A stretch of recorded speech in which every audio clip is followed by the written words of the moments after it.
Hey everybody, I'm Hugh Brownstone for Three Blind Men and an Elephant, and welcome to episode 2 of the Goldilocks series of reviews, in which, in true Three Blind Men and an Elephant fashion, we try to have at least 3 different perspectives on what it is that we're looking at. Today, we're looking at something that, until very recently, I considered mundane: base plates. Turns out they're not mundane at all, and some of you already know that. But for those of you who don't, we have 3 here. The first is the Fatca Dp 500 rod system. So I actually own this. I bought this the first time I needed a matte box while I was using a Canon Rebel SL1. So I needed just a matte box. I didn't need it to hold filters. I just needed to block light. And I needed something that was appropriately inexpensive. The FOTGA did the business. Now, the thing about this is it's beautiful in its own right. These are nicely finished knobs. It's machined beautifully. There's no problem on that score. But there are design trade-offs that you make when you get something at this price point. And again, depending on what you've got, that's absolutely fine. So, a couple of things. The first is that it's the rods that are the support for the 2 sets of clamps.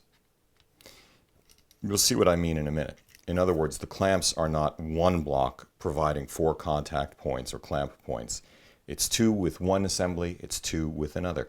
Fact of the matter is that works fine with, again, a Canon Rebel SL1, Sony a6000 class machine. And I had no problem with it when I used it. It did the business. The flip side is that there are things about it which are a pain in the butt. So if you structure it like this, where you've got the camera sitting right about there, so it's kind of balanced, that's great. But in order to actually screw the camera in, you have to take a long screwdriver like that and reach through to get this to go. So a bit of a pain, but completely doable. That's fine. On the other hand, all the levers are identical, which is fine. That's a way to save money. I have no problem with that. You can turn this around and change how the weight is distributed. Very cool.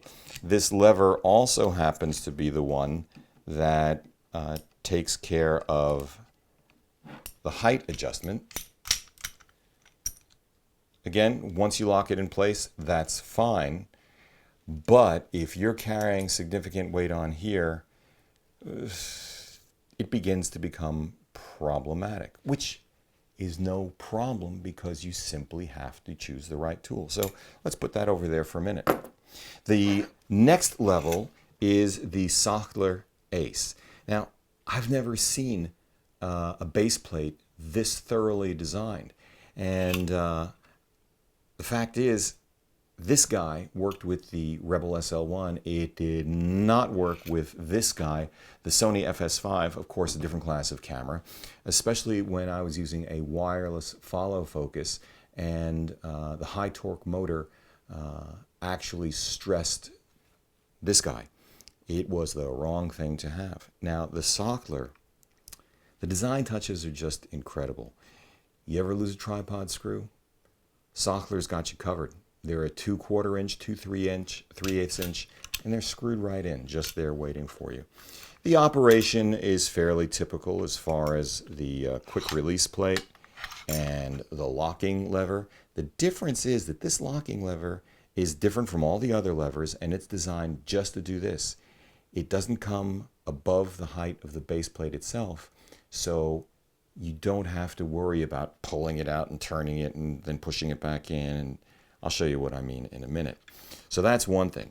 Second thing is, when you want to change the height, again, one lever, different lever, and this one lever handles 2 large posts inside. I don't know if you can see that so clearly, but it just works. It works beautifully. Next thing that I want to show you is how it handles rails.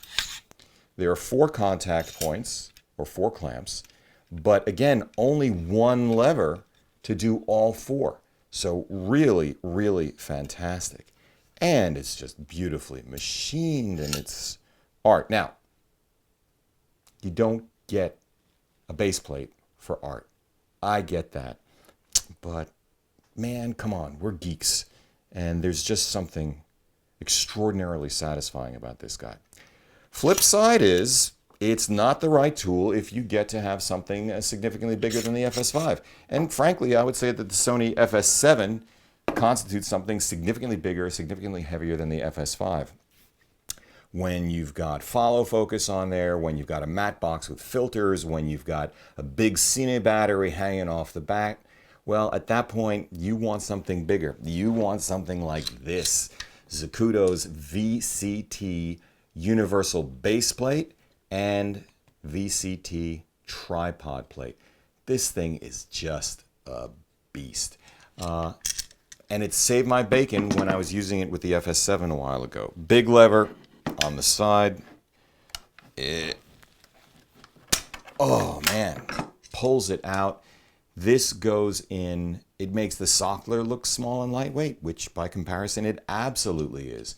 It's got a built-in shoulder pad, which is lovely, but more to the point is just how much of an animal this is. Many, many more mounting options, and when you put it in, wow, it's just solid, solid, solid. So, the VCT combo weighs about 3 times what the Sackler Ace does. It's about 3 times the price. The Sachtler weighs about twice what the FOTGA weighs, and it's about 5 times the price. So in this instance, it's not about the marginal unit of cost for these things, it's what they do for you. And the lovely thing about all 3 of these is that depending on your need, you'll be happy with any of them. $60 for this? This is great. It does the business. And if you're using a Rebel SL1, $60 is probably a stretch. And hey, you can always take cardboard and gaffer tape and do something to the existing lens hood that you've got if you want to. On the other hand, you get to something a little bit bigger, as I said before, the Sackler Ace, much more robust, beautifully, beautifully designed. It's just industrial art. And $288 at B&H Photo, I think it's money well spent. The Zacuto VCT combo, I mean, this one is just, look, it doesn't make any pretense at being, let me find another rod. Doesn't make any pretense at being industrial art, although I gotta say that's a nice touch there. But it is just a beast. They should call this a Gorilla Plate. But that works just fine. This is one of those, again, one of those levers that you pull out and then you can lock it down. It's a ratcheting lever. You don't need more than 1 clamping point for this rod. So tremendous. However, on the backside, where you're likely to carry a lot more weight, like an Anton Bauer Cine 150 battery, and who knows what else, maybe a recorder for RAW, like the FS5 has, then you actually screw in these rods at the back end.